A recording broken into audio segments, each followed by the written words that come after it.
Once upon a time, there was a great divide in the country, which caused a great war. Forged in the violence of many battles, there arose a very brave young knight, who became known as a hero, and his legend preceded him back home. When the army returned home, they were greeted by the entire kingdom in celebration, and the heroic knight got to meet the princess, who honored him with a coat of arms. Being both young, attractive, and famous, they were quite taken with each other, and so they began a courtship, and things got very romantic very quickly.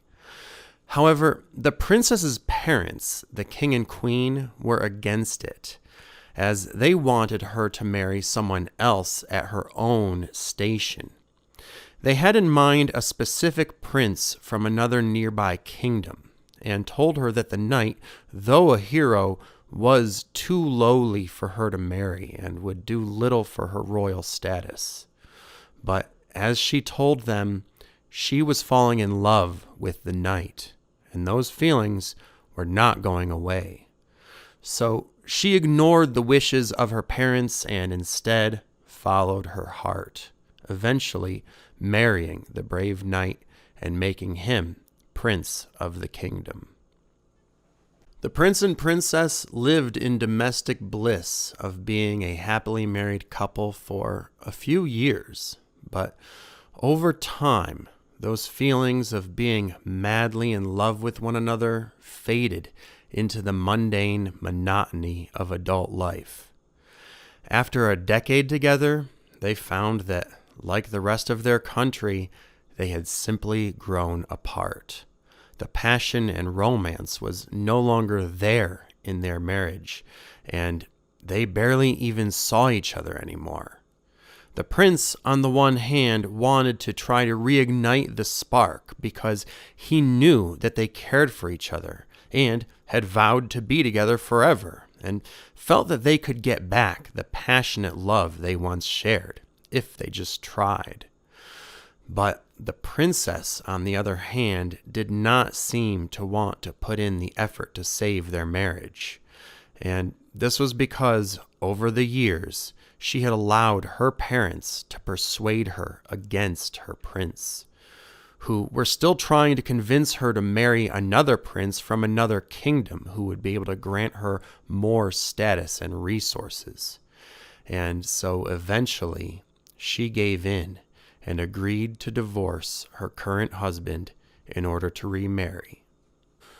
When the princess broke the news to her prince, he was quite surprised and very distraught, having never considered the relationship bad enough for a divorce, and never realizing that divorce was ever even a consideration of his princesses.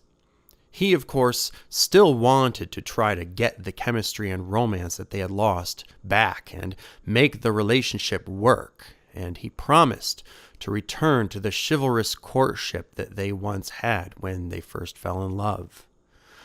But she told him that she had already made her decision, and that her family had also been involved in it, and promised her hand in marriage to another prince, who would be coming to visit soon in order to get engaged to be wed.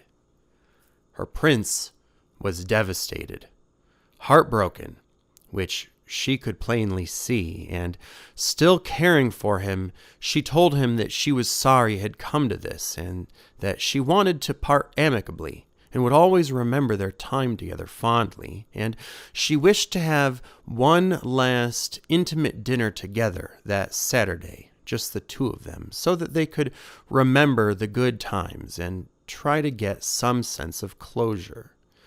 She then added that to make it easier for him to move on, he could take anything he wished from the castle, whether it be to furnish his new home with or just to remember her by, but that he must move out first thing that week so that she could then spend the rest of the week preparing to receive her new prince. And so, without actually having any other choice in the matter, the prince reluctantly agreed. That weekend, on Saturday night, the prince and princess had their chef prepare a nice, romantic, candlelit dinner for the two of them. And then they gave all of their staff the night off so that they could dine together alone in privacy.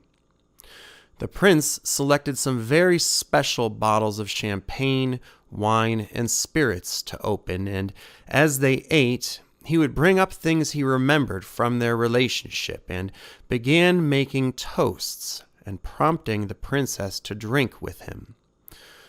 When the princess finished one glass, he would instantly refill it and make another toast. And so he continued to serve her more and more and more drinks that only got progressively stronger as the night went on. The princess, not being stupid, could tell that he was trying to get her intoxicated, and yet she allowed him to do so because, for the first time in a long time, she was having fun with her prince.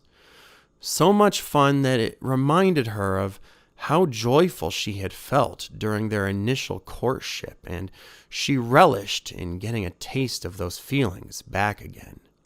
And so, throughout that night, the princess drank so much alcohol that not only did she become very drunk, but late in the night, she fell asleep, sitting right next to her prince in front of the fireplace, with her hand in his and her head laying right on his shoulder, just as if they were a couple of young lovers again. The next morning, the princess awoke with a start, for she felt like she was moving. She looked around and, much to her surprise, found herself to be in a moving carriage, with her prince still sitting right there next to her, holding her hand. Bewildered, she asked him, "My prince, what in heaven is happening?" And after a moment, he replied, "Well, my dear princess, you told me that I could take anything I wanted from the castle to bring to my new home. But last night, I realized that the only thing in the entire castle that I wanted was you."